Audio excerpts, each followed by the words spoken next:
The town of Plainville. Established in 1721 at the geographical center of Connecticut. Good evening, everybody. Welcome to our town council meeting. Tonight is Monday, September 16th, 2019, 7 p.m.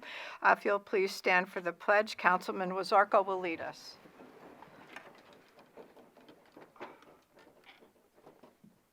I pledge allegiance To the flag of the United States of America and to the republic for which it stands, one nation, under God, indivisible, with liberty and justice for all. Thank you.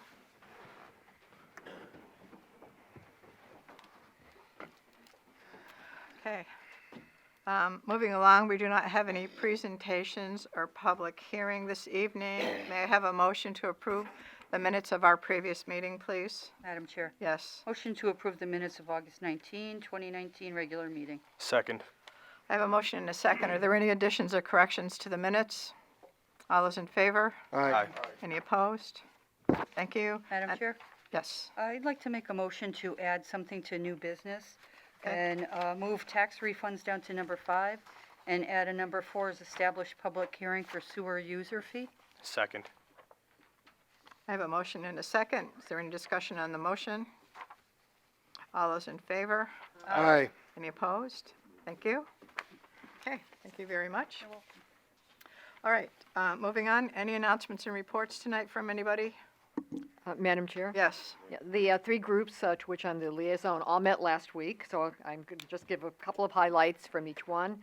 Library trustees met last Tuesday night. That was their first meeting since last June. They don't meet in the summer. Director Trish Tomlinson reported on the summer. It was obviously a very busy one, especially the children's department. They've announced the fall 2019 programs and distributed that program around town. They also sent it out to about 2,500 people that they have on their email list. And they're going to be continuing the database training at the senior center, which started last year. Conservation Commission met on Wednesday night.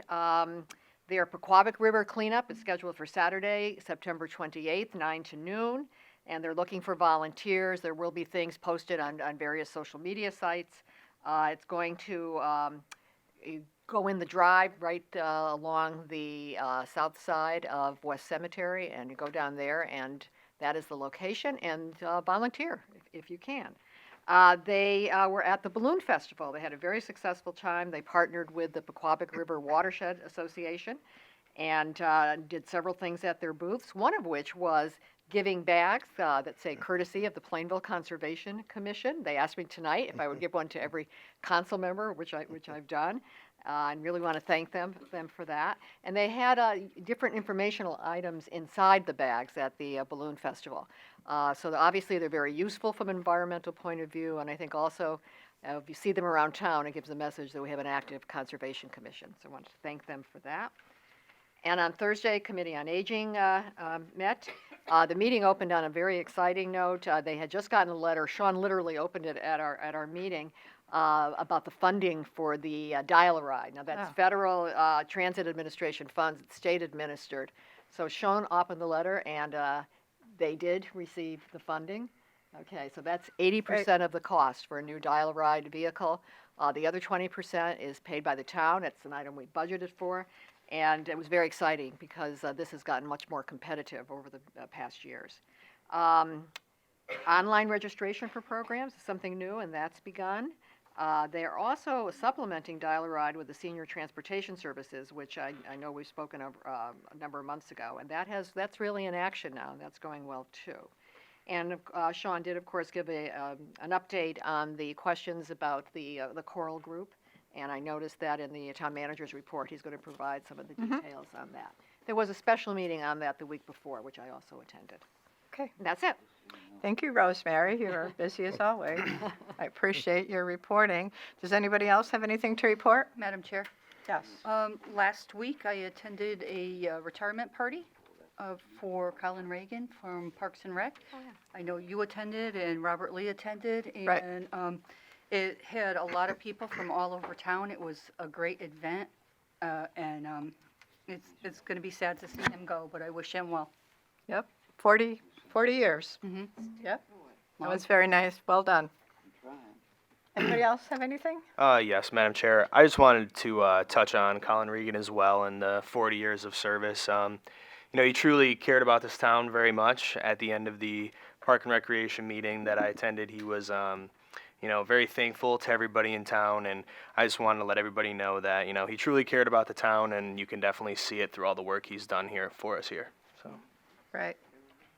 Yeah, when I spoke to Colin that evening, he was most grateful for the support that over the many years the town council had given to our recreation programs and department. And certainly there were some noteworthy events that occurred. Specifically, the largest one was the burner pool. He was there while that was all being thought about and went out to bid and created and finally implemented. And it's a beautiful facility. So he did wanted me to pass on to the council his sincere appreciation for the support that Park and Recreation has had over the many years under his guidance. So he'll be getting out on his boat and enjoying his time, I'm sure.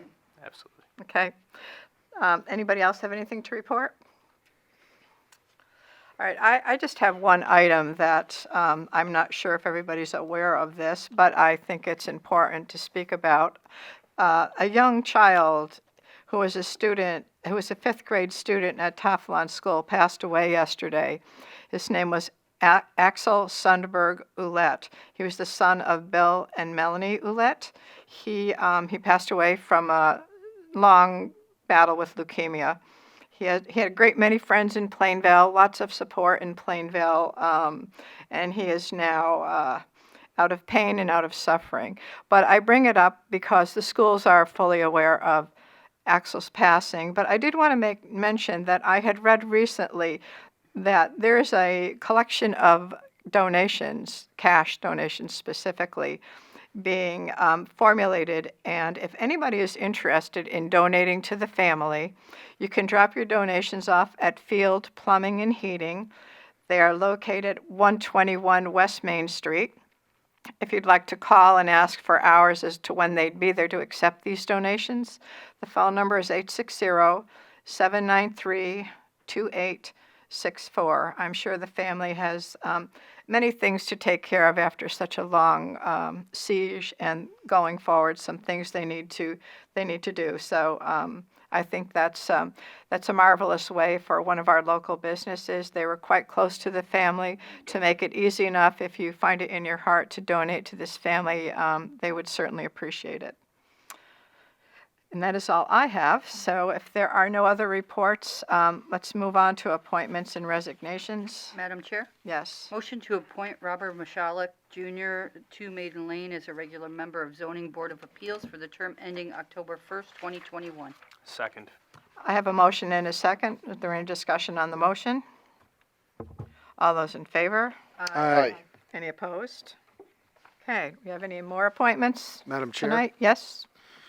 motion to appoint Mark Belanger, Richard Negro, James Tuff to the Capital Projects Building Committee for term ending August 1st, 2025.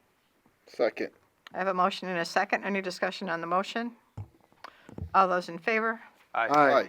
Any opposed? Okay, any others? Madam Chair, Yes. I'd like to move to appoint three incumbents that are on the Committee on Aging for a term that will go from this past August through August 1st, 2022, and that's Sally Miller, Sonia Sperduti, and Tina Wishart. Second. I have a motion and a second. Any discussion on the motion? All those in favor? Aye. Any opposed? Okay. Any others? Madam Chair, Yes. motion to appoint Bruce Morris and Josephine Forcella, two incumbents, to the Strong Fund Committee for a term ending July 1st, 2020. Second. A motion and a second. Is there any discussion on the motion? All those in favor? Aye. Any opposed? Okay, are there any other appointments that we would like to make this evening? Are we going to do those others under this? Those are new business. Okay, all right, okay. All right, if there are no other appointments, we'll move on to Board of Education Liaison, Chairperson Hardy. Thank you, Mrs. Puglisi. Good evening, everyone. We've had a very busy summer, and it's still continuing, so I'm not sure if there was a summer, but anyway, we've hired the new assistant superintendent, Mr. David Lewandowski. He was very eager to get started in the Plainville school system. I think that he's a clone of Mr. LePage. He has the energy of him, that's for sure, and is willing to get moving on everything that he needs to do and is learning very quickly. So we welcome him to the school system. The Board of Education conducted a self-evaluation and a goal-setting plan for ourselves. That went well.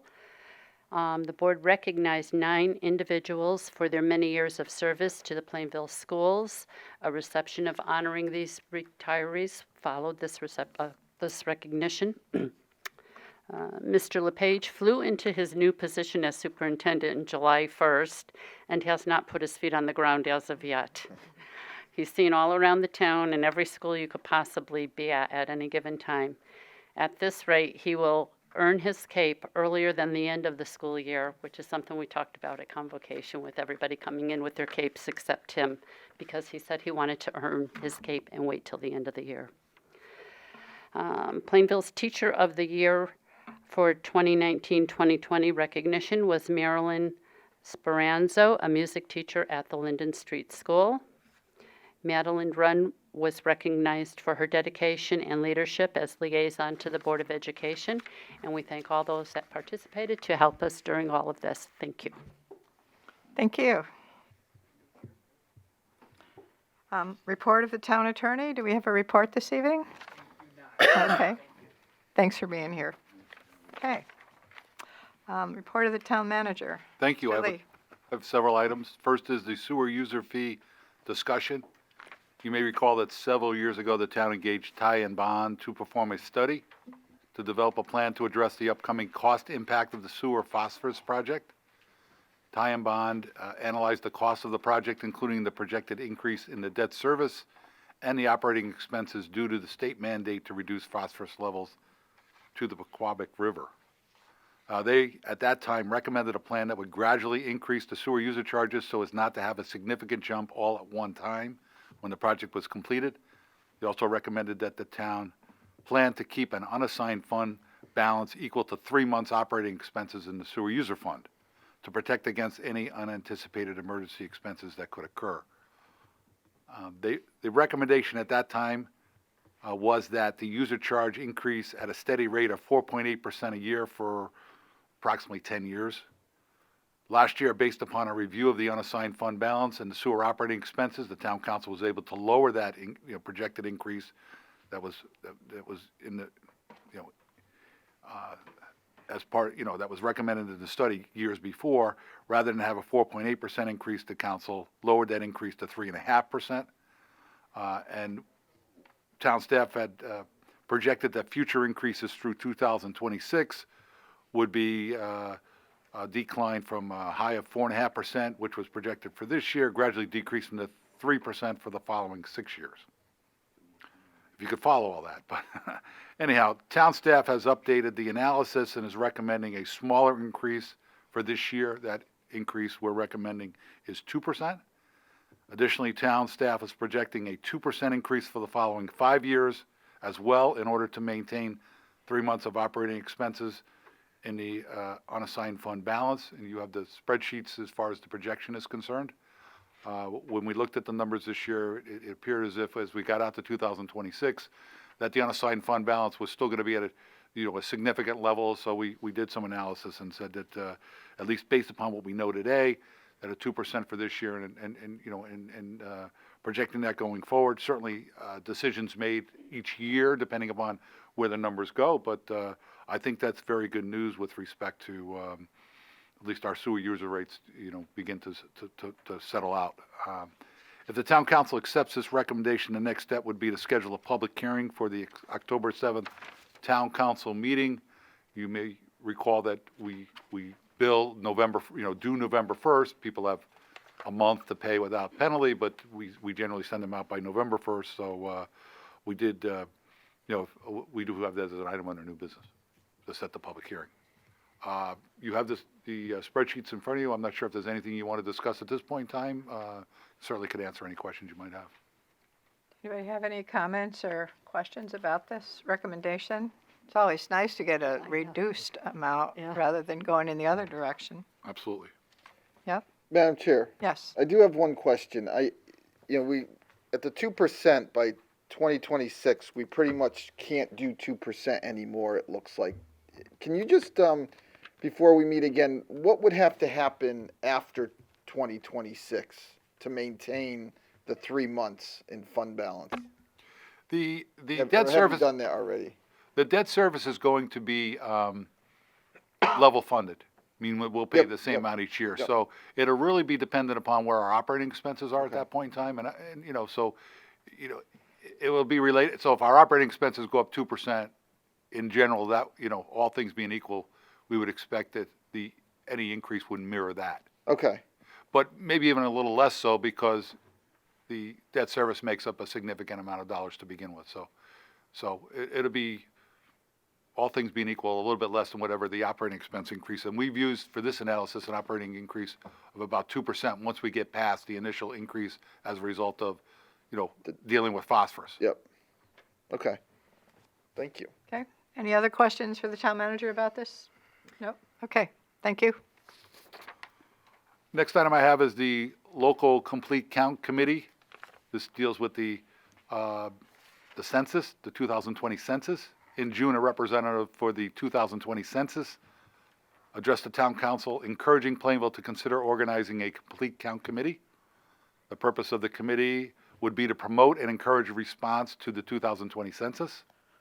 Such a committee would be comprised of a broad spectrum of community leaders and trusted voices who would develop and implement a 2020 census awareness campaign based upon their knowledge of the Plainville community and to encourage residents to respond. Under new business is a recommendation to form such a committee and to appoint Catherine Puglisi, Rosemary Morante, Nicole Palmieri, Rebecca Martinez, Sean Cohen, Trish Tomlinson, Susie Wirtz, and Jen Farina to serve. Additionally, representatives to be determined later would come from the Plainville Early Learning Center, the clergy, and the Chamber of Commerce. That would be under new business. If there's no questions, the next item I have is the Senior Center Choral Group update. Based upon a concern expressed by a member of the Plainville Senior Center Choral Group, the Committee of Aging reviewed their longstanding practice regarding religious hymns being sung during their performances. After conferring with the town attorney, the new practice that was adopted would allow for religious hymns to be sung if it fit the theme of the program. It was pointed out that the choral group should not discriminate or exclude against any religion or any religious hymn or song. There would be a limit of 2 solos during any program and 1 song per soloist. That was accepted by the Committee on Aging. The next item I have is the Flood Damage Prevention Ordinance Amendment. The Flood Damage Prevention Ordinance was adopted by the Town Council in 1993 and was subsequently amended in 2008. Town staff is recommending that various sections of the existing ordinance be amended in order to comply with the current Federal Emergency Management Agency, otherwise known as FEMA, and their requirements. The amended sections being proposed are in sections 22517-17, 22518, 22519, 22520, 22521D, 22523, 22524A, 22525A, 225-26, and 225-27 respectively. The changes have been reviewed by the town attorney, and we distributed to you by email, but we also gave you a hard copy this evening, a language that shows what would be added and what would be subtracted as part of that ordinance change. And a lot of it is to comply with the latest requirements of FEMA as they try to keep their flood insurance rates as reasonable as possible. They're recommending that towns, they're requiring that towns change the flood ordinance, and this would only impact those properties that are located in the 100-year flood zone. We do have some properties in Plainville, and in fact, the map has changed slightly over the years as well. The next step in the process would be to schedule a public hearing on the proposed amendments, and there is an item under new business that would schedule a public hearing during the October 7th Town Council meeting. Could do it later than that if you like as well. We suggested October 7th, which is when we would also have a public hearing, presumably for the sewer user charges as well. Road bond explanatory text. The Town Council passed a resolution to include a question on the November 5th election ballot for residents to vote whether to appropriate $5 million for road repaving and to authorize the issuance of bonds and notes to finance the appropriation. Town staff is recommending that the Town Council allow for an explanatory text to be sent to Plainville residents before the November vote. A copy of the explanatory text was included in your meeting information package. If authorized, it would be sent out to residents 12 days before Election Day, which would be on October 25th, which is a Friday. The explanatory text is just to kind of remind people to a certain degree that it is going to be on the ballot, and number two, to give people information about what it means. The explanatory text was vetted by the, it was developed by the bond counsel, and any explanatory text needs to be neutral. It's not supposed to, it cannot advocate either for or against the appropriation, just give people basic information. It has been reviewed by the town attorney as well, and you have that there in front of you. We don't necessarily need your, I'm just looking for your, authorization to that you feel comfortable mailing it out, because it's going to cost us a few dollars to mail it. But we've done this in the past, with larger projects, and just wanted to fill you in on it. If you have no objections to sending out the explanatory text, then we will do so. We're not necessarily looking for a motion. If you object to it, just please let us know. With regards to the financial dashboard, Scott Colby took this evening off, so he's not here to give it, but I will. I have the information. It was posted online. I know that the end of the year, June 30th, dashboard was posted as well online. At least I was told that it was. So what you have in front of you is the financial dashboard as of August 31st, the first 2 months, or 1/6 of the way through the budget, the fiscal year 2020 budget. With regards to expenditures, we are pretty much in line with the 2-year average, both total on the general government side and the Board of Ed side. What you see on the Board of Ed side is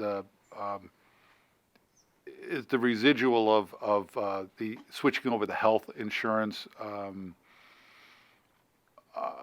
the way we provide health insurance, joining the state plan, because we have to pay the state plan in advance, where when we were self-insured, we could pay that at a later time. So there's that's really just a timing issue more than anything else. With regards to police overtime, we're running a little bit higher than the 2-year average, although I saw this week's OT earlier today, which was down this week or last week. So we're running at we run it at 25% spent. 2-year average is 26.05, so we're running pretty much at the 2-year average. Let me just say that, correct that. With regards to roadways OT, we're a little bit higher than the 2-year average, but the roadways did a lot of work with respect to the road bond. Doing some of that work that we would pay for over 20 years. They did some of that themselves as well to save costs in the long run. Buildings and grounds overtime pretty much running at the rate of the 2-year average. They've spent, they do their overtime generally in the summertime. They provide overtime on weekends to keep an eye on the parks. We haven't had any snow overtime as yet. That was not unexpected. Hauler tonnages, we're running pretty much at the 2-year average. And we have a new item that we're following, and that's the tonnages for recycling, because now we're paying for recycling. For the first 2 months, the expenditures to date have been about $9,300, 107 tons. Current cost is $86.05 per ton. You may recall that that's based on some indexes as far as what the Murphy Road is getting for recyclables as far as their revenues are concerned. So that's on the expenditure side. On the revenue side, all revenues, we're pretty much at the 2-year average. We've collected 43.74% compared to a 2-year average of 43.67. For current taxes, you know that most of our taxes are real estate taxes, which a lot of them are paid in two installments, one in July and one in January. On current taxes, we've collected 56.23%. The 2-year average is 56.41%. Our unassigned fund balance stands at $9.12 million. That's approximately 15% of our anticipated revenues. And that is as of June 30th, 2019. That is unaudited. Our special funds, nothing unusual is anticipated as far as that's concerned. I will say that our Robertson Airport fund balance stands at $558,000 right now. And I know that the commission, the Aviation Commission, is looking to expend some of those dollars to make some improvements to the airport based upon a study that was performed by Partner Engineering with regards to some of their capital expenditures. And more information will come to that as it gets developed. With regards to the major projects, our Park Improvement Fund, some minor expenditures, it's 99.66% complete. We received a $500,000 check from the state to pay for their share of that project just recently. Road bond, we still have some bills that we have to pay for this year, but we've spent 84%, almost 85% of the road bond as of August 31st. But we do have some bills that are continuing to come in for the current fiscal year. Phosphorus removal project and the Will School project, both of them are ahead of schedule from a timing standpoint, and both of them are on the budget, anticipated to come in under the authorization that they will not use up. They're not anticipated to use up the contingencies, all of the contingencies that are in the that were earmarked for the project are included in the project budget. So that's pretty much the long and the short of the dashboard for the first 2 months of the year. Things are looking in relatively good shape. Nothing unusual coming out at this point in time. I do have some happenings as well. Unless you have any questions at this point in time with regards to the dashboard. Everybody good with the Madam dashboard? Chair. Yes, I just have a question, Robert. Looking at the taller tonnages on recycling, so we had just under 108 tons in July. We budgeted 1,600. And forgive my ignorance on this. Are there times of the year where we're producing greater amounts of tonnage than we are in July? Generally, the summertime is more and the wintertime is less. Okay. Generally.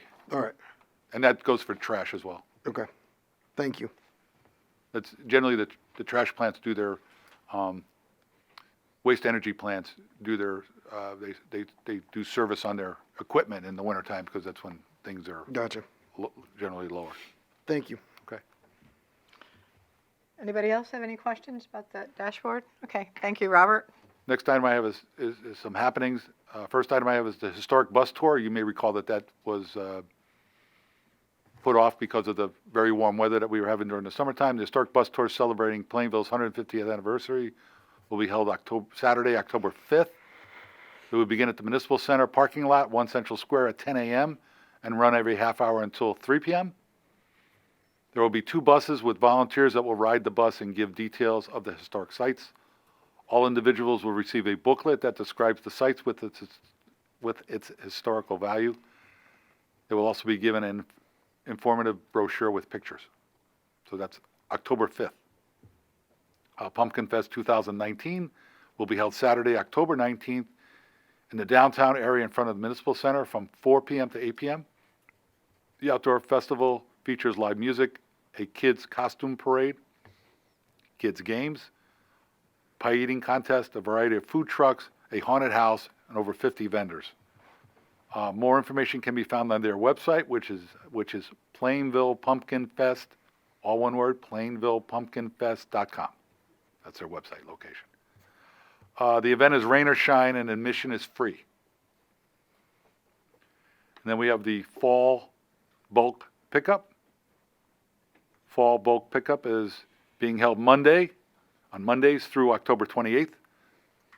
Eligible residents must call CWPM at 866-793-6721 to schedule a pickup. When calling, you need to provide your name, address, phone number, and a complete description of the items to be collected. Calls placed by 3 p.m. Friday can be picked up the following Monday. More information on bulk pickup can be found at the town website under Town Services. That's all I have for happenings. Madam Chair, I have a question. Yes. Robert, that bus tour, that lasts about an hour, is that right? Yes, Okay, thank you. yes. Sorry, didn't have that. Problem. Okay, any other questions? Okay, All right, thank you. thank you. Okay, entering into our next agenda item is our public comment section. During this time, we welcome the public to either podium. Please state your name and address. You'll have 3 minutes to speak to the council. I don't have a sign-up sheet, so we're going to be just taking people as they wish to speak. Does anybody wish to speak to the council? Catherine?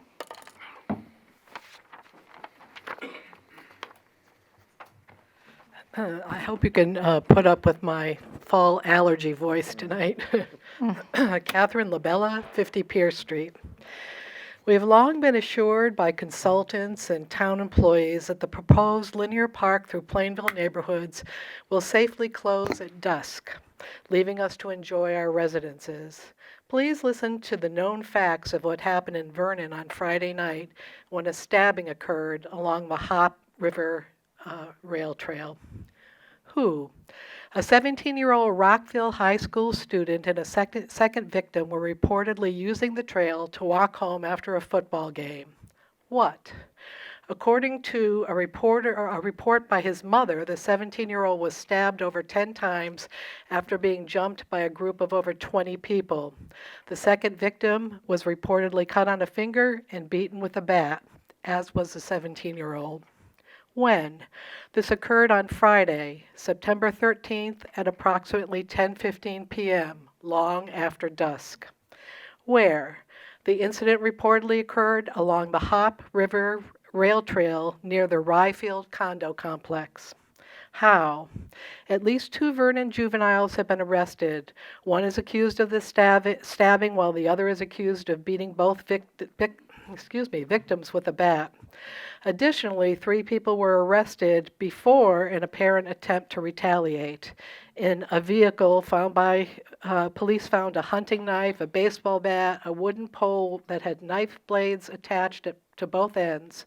One of those arrested was the victim's 15-year-old brother.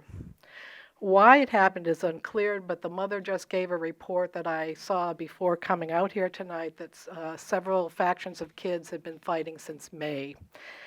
Council members, with all of the car and other break-ins occurring currently in Plainville, do you truly believe that our neighborhoods and Plainville residents will be exempt from criminal activity on the trail after dusk? I respectfully request that this statement and the attached articles be included with the minutes of the council meeting. Thank you. Thank you. Does anybody else wish to speak to the council? Yes.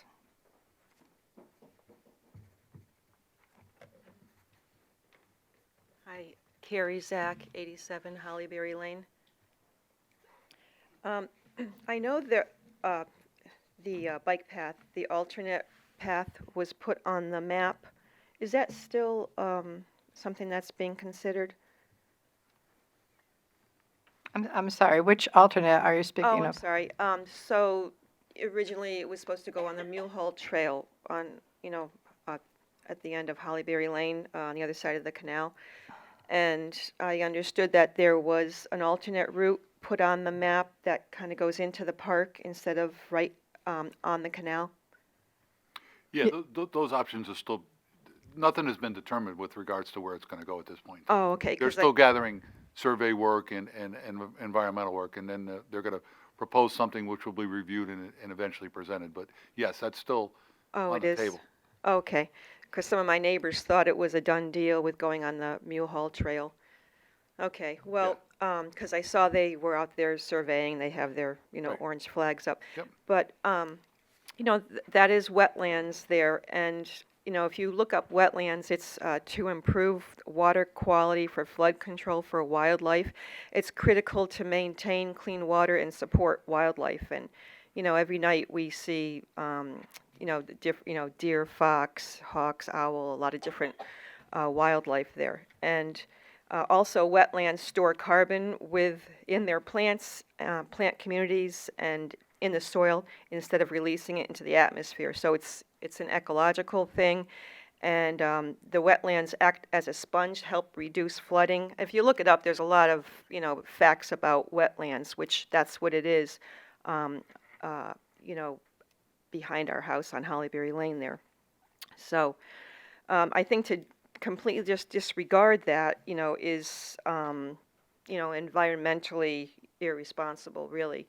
So I think we really have to look at, what wetlands are and what they do for our community. And the other thing is, the loitering along the path, which I think you kind of alluded, we're talking about there. Because Norton Park will be an origination point, people are going to go there and park their cars most likely, and then, start off on the path. I think even in the park, if you go there on the weekend, there's so many people there. And, I think there could be a potential loitering problem, right in my area, right behind my home, just because, it's right there. So that's a concern I have, like who's going to patrol that, and how will that be, controlled? So what about, since it's already looking at, Broad Street and Pierce Street, what about going down 177 instead? Thank you. Thank you. Does anybody else wish to speak to the council that has not done so? Yes, John?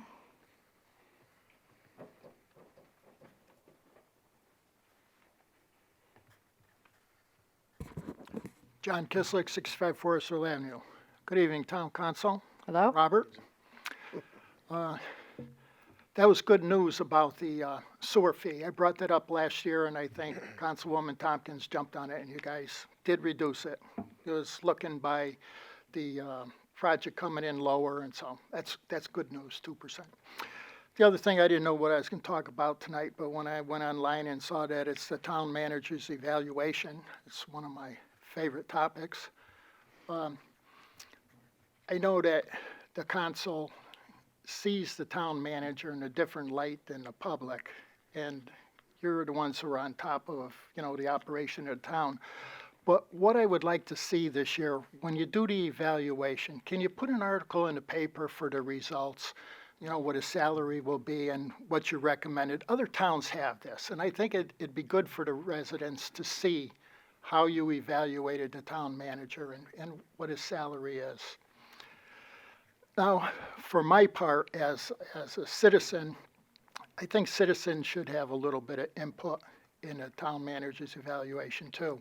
And these are my own personal things in my interaction with the town manager, which I'm gonna be pleasant tonight, my usual pleasant self.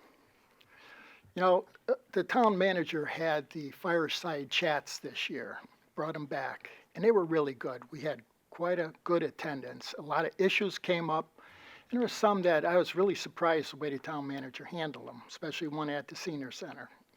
It was great. And there were a lot of different topics, and everything went good, and I really enjoyed it. And then the other thing, when I went to Wings and Wheels because I was on the 150th anniversary committee, trying to sell coins. We had a couple other members there. Town manager showed some concern how we're doing with the sales, so I thought that was pretty nice. And then my final thing is, I'm sure all of you saw the Hometown Connection with our 150-year anniversary at Norton Park. And the picture with Robert and I was not a Photoshop. It was that, that was the real deal, huh? I took some heat. I really took some heat. But I'll end this with saying a saying that's always been said: a picture is worth 1,000 words. And I know you guys are in charge, so do what you do. Thank you. Thank you. Does anybody else wish to speak to the council that has not done so? Roberta?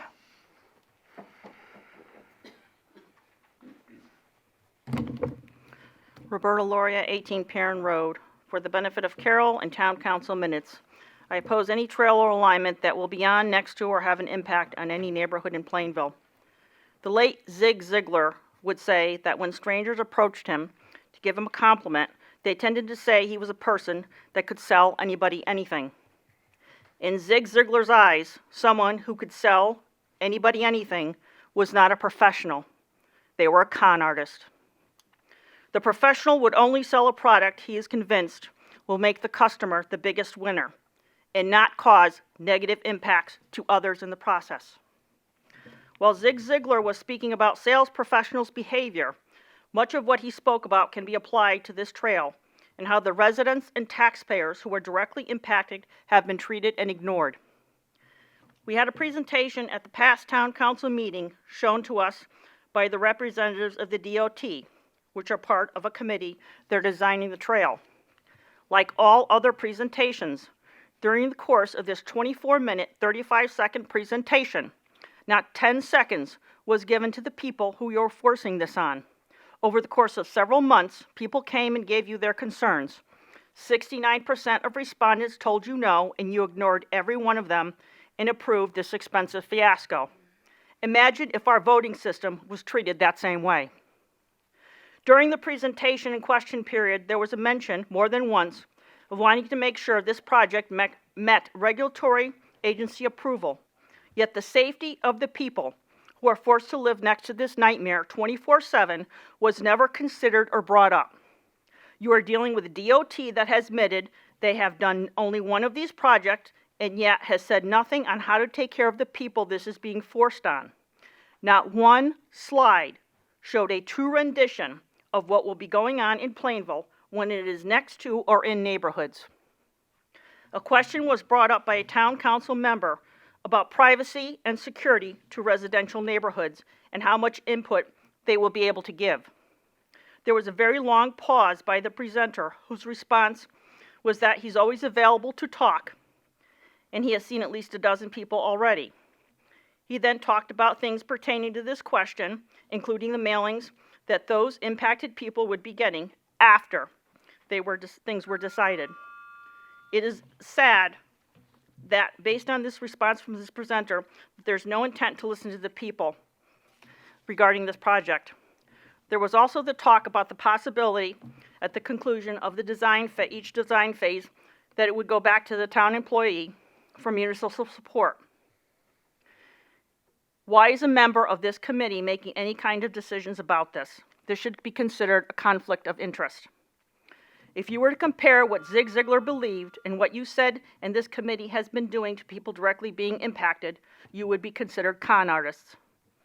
This DOT committee, and particularly its members, would be considered sneaky, sleazy con artists.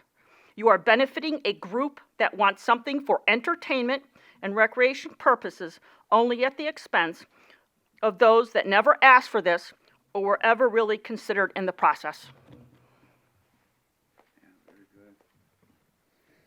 Does anybody else wish to speak to the council that has not done so? Mr. Edmund?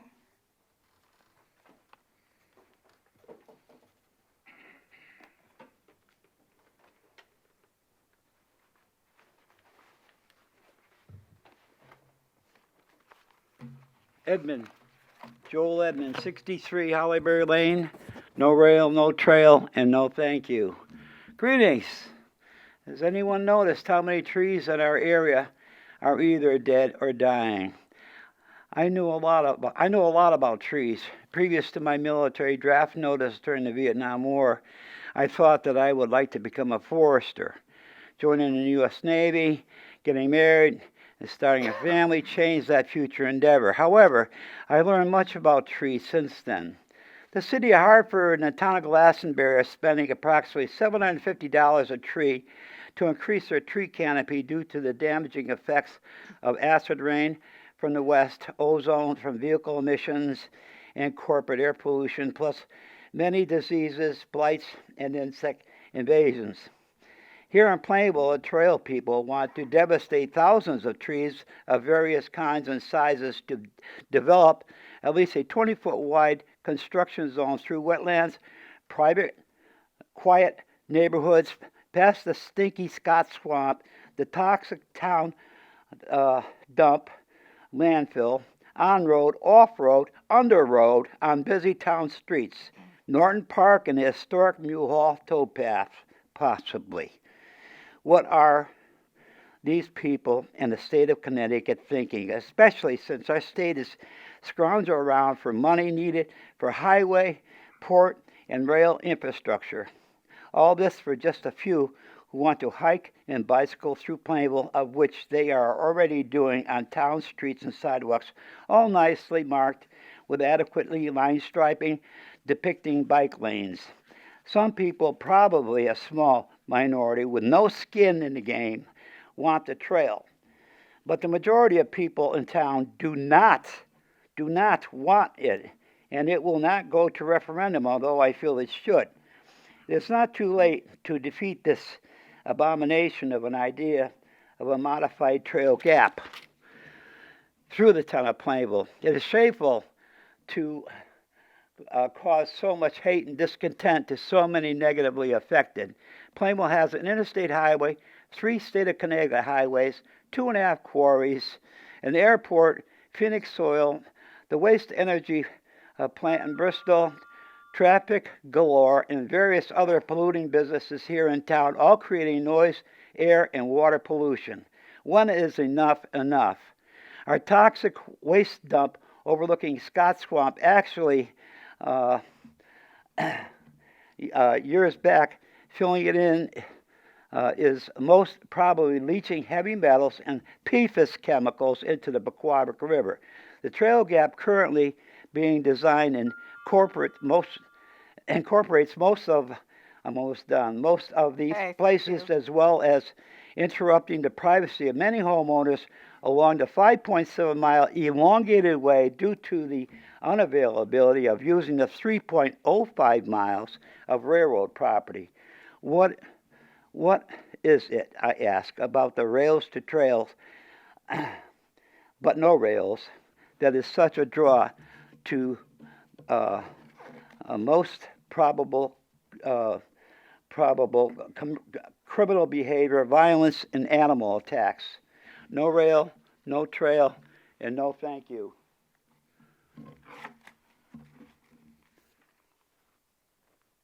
Does anybody else wish to speak to the council that has not done so?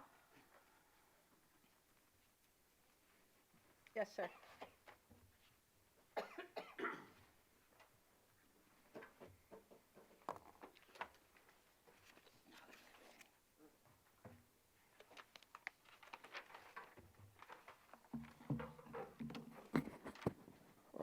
David Spencer, 127 Milford Street Extension. $3.4 million, I believe that's the figure. That sounds like a lot of money to me. Supposedly we're spending that amount of money to design what? A trail? Can anybody tell me exactly who of that 3.4 or 3.8 or whatever it is million dollars to not build a trail? I mean, this is a trail. It's not a road. It's supposed to be a trail. How much of that money is being, or who is receiving that money? How how much is each entity that's receiving that money getting, and what exactly are they doing to earn that money? I'd really like to know. I mean, this day when taxes are through the roof, we're reaching a tax burden in this town that is reaching catastrophic levels. I mean, our tax burden now is, people are leaving right and left. Nobody seems to care. I mean, the levels are going to be catastrophic to individuals. Some already are. Many have just given up on Connecticut, given up on Plainville, and they're living in other states now. So how would I find out who's getting paid what? I mean, with all the needs and all the supposed needs to improve our roads and our bridges in this state, 3.4 million, I mean, that'd have to do something with a bridge here or there, So how do I find out who's getting paid what to do what out of this money to not build a trail, but design a trail? Is there any way I can receive that information? I'll defer to the town manager. All of these, no local dollars are being used to design the trail. This is all state money. And the person that you would speak to is a person named Scott Bushy. I can give you his phone number and you could contact him, and I'm sure he'd be glad to give you that information. Okay. I'll pursue it. Does anybody else wish to speak to the council that has not done so?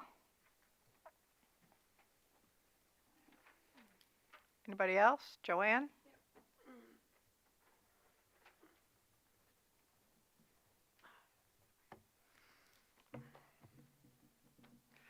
Joanne Edmond, 166 West Main Street. You've heard it 100 times, Carol, or more than that. I oppose Alignment C and all the ramifications that go with that alignment, and Alignment E, which is that fast track to New Britain. That's going to entail digging under Crooked Street.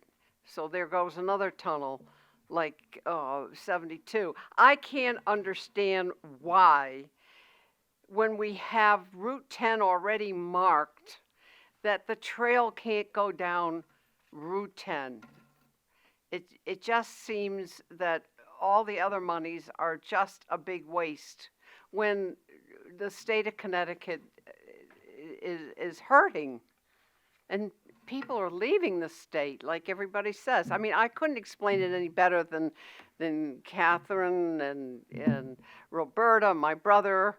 It's just, there's no sense of repeating everything that they said. I'll tell you, there is something too bothering me. We had quite a meeting at the last town council meeting, and I really resent, there he goes. I really resent when we have the out-of-towners come here and tell us how to spend our money. We had a person from Farmington.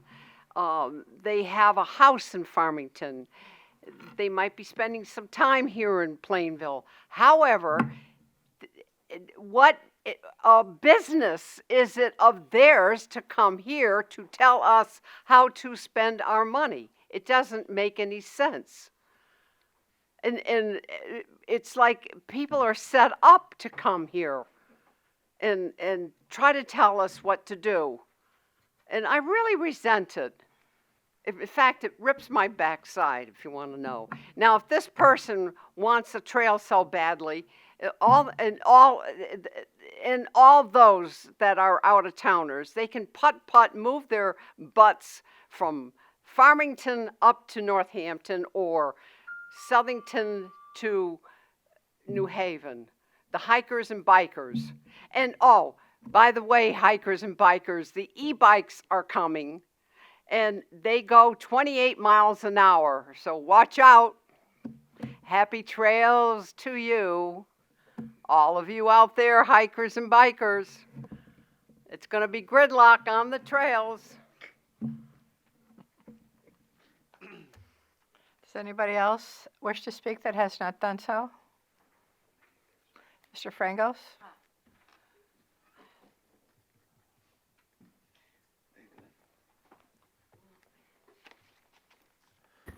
Lou Frangos, 10 Fairbank Street. I do have some questions regarding the financial dashboard. And the first one is, if I can get a little assistance on this one, I need information. Help me out. We're talking about project balances, and this is the major projects report. And I see there's $2,675 for park improvement fund, for the park improvement fund. I guess that's in excess. And two others have already, the project, Old Linden Street School project was closed, and there's money available there. And also the Cook Street reconstruction, that's been closed. My question directly now is, what happens to the unused funds? How is that handled? The funds that are remaining, you're asking, of the closed projects? Yes. Okay, I'm going to ask Mr. Lee to explain that to you. The park improvement funds is we're talking $1,000 here. The park improvement is $2,675. I think he's asking for the closed When it- projects, I'm Mr. Lee. sorry, I'm sorry. Go ahead. So, yeah, the balance is $2,675. Yes, sir. It'll go back into the general fund. Okay, but what, it Go just back. automatically goes into a into the general fund by itself? Well, remember, that was the project budget. The monies, if they haven't been, they're not gonna come out of the, our share comes out of the capital improvement fund. Our share of that, remember, the state paid a major portion of that project budget of $797. So, what a balance, the balance is the balance in the project budget, which, 75% of that, would be state reimbursement, which we're not gonna get because we didn't spend it. So the actual local amount is significantly less than $2,675. It's probably 30% of that. Yes, sir. So all that means is that's gonna, when that project closes out, that money will remain in the capital improvement budget. We're probably talking hundreds of dollars there. Okay. In terms of the Old Linden Street School, Old Linden Street demolition project, Yes, sir. those dollars will come back to the general fund, although some of those were anticipated to be state grant reimbursements as well. So that would come back to the general fund, wouldn't be spent. What was the last project you had? The last was Cook Street. Cook Street is 100% paid for by the state of Connecticut, so it doesn't matter, the project balance of that is, we just won't get, the grant money. So there was Okay. no local share of the Cook Street reconstruction project. Okay, there's no special, it's just natural progression. We just wouldn't spend the money, we wouldn't ask for the reimbursement. Thank you. The second question I have for the town council, and I assume the town manager, is I noticed a change. This month's final, and I look forward to the financial dashboard. I think it helps the residents have some idea what's going on financially. But what I've noticed is this month's was complete. July was not totally completed. And I went on system just for my own curiosity, and July is still not completed. Yet we already have August 1. I took a couple steps further than that. I looked at March of this year. No report was given at all. June of this year, no report given at all. Is there something missing here, or maybe there should be an explanation? We did report at the end of June what the anticipated balances were. In fact, I think we went into a little bit more detail with respect to overages and unders. We didn't do a formal financial dashboard, but there certainly was a report to the town council and reported at the July meeting and the August meeting with regards to numbers. Okay. I'm being blunt about this one. I'm hoping that's not the future. In other words, a report to the town council and financial dashboards won't be. It has been posted. I mean, the June financial dashboard has been posted on the website. On June 19th? I stand to be corrected, but I checked this afternoon, I didn't see it. I may be wrong. I stand to be corrected. It's the end, it would be the end of, through June, so it'll be the full fiscal year financial dashboard has been posted on the town website. Okay. And I thank you for your time. Thank you. Does anybody else wish to speak that has not done so?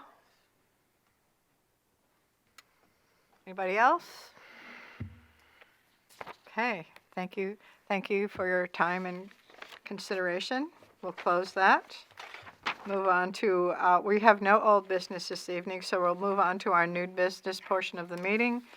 May I have a motion for item number 1? Madam Chair, Yes. motion to establish a public hearing on Monday, October 7th, 2019 at 7 o'clock in the Municipal Center to hear public comment on an amendment to the flood damage prevention ordinance. Second. I have a motion and a second. Are there any comments on the motion? All those in favor? Aye. Any opposed? Thank you. Number 2? Madam Chair, Yes.